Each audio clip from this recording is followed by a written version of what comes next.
The oldest crime scene in Europe isn't a few thousand years old, it's nearly 1,000,000. The key piece of evidence? Not a weapon, but a single tiny neck bone. The victim? A child no older than 5. And the killers were our own ancient relatives. Today, we're not talking about evolution as progress. We're talking about the 850,000-year-old proof of cannibalism. All right, let's set the scene. Our story begins in a cave called Gran Dolina, part of the Atapuerca archaeological site in northern Spain. You can think of this place as a gold mine for paleoanthropologists. For decades, they've been pulling fossils out of the ground that have completely rewritten our understanding of human history.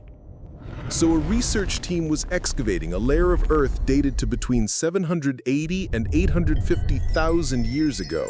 In this layer, they found the remains of 10 individuals belonging to an extinct human species called Homo Antecessor.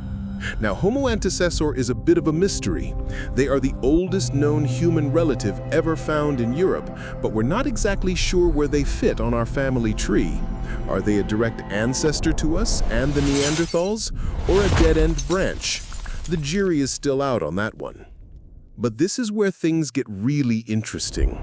Among the remains of those 10 individuals, one bone stood out. It was a neck vertebra, and it belonged to a child, a toddler, somewhere between 2 and 5 years old.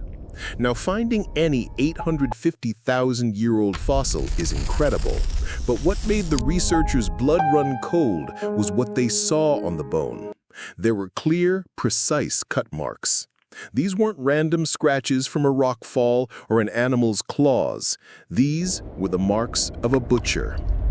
One of the lead researchers, Palmira Saladier, put it bluntly, saying this case is particularly striking, not just because of the child's age, but because of the precision of the cut marks. It's direct proof, she says, that the child was processed like any other prey. Let's just pause on that for a second. Processed like any other prey.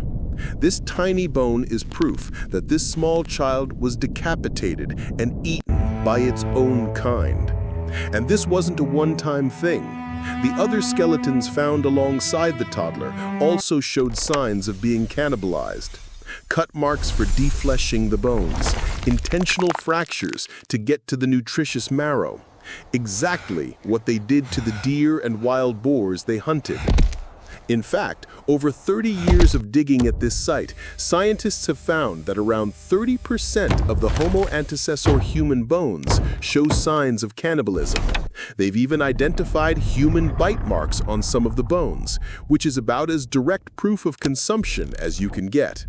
So this wasn't a single desperate act. This was a consistent, repeated behavior. It was part of their culture. But that brings us to the big question. Why? Why were these early humans eating each other? The researchers have a couple of theories. The first and most obvious is for food. This is known as nutritional cannibalism. Life was tough back then, and if you were starving, another human is just another source of protein. It sounds horrific, but the drive to survive is powerful. But there might be more to it.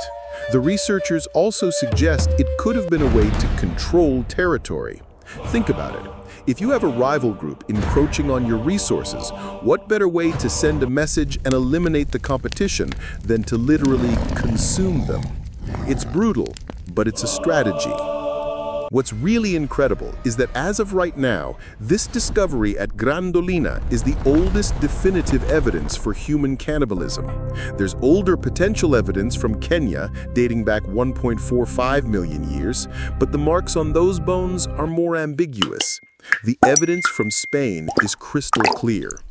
So what does this all mean for how we see ourselves and our history? It means the story of human evolution isn't some simple heroic tale. It's messy, it's complex, and at times it's horrifying.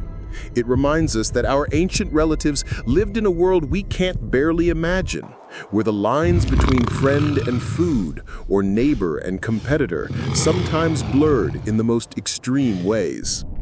And the Gran Dolina cave isn't even fully excavated yet. Who knows what other secrets it holds?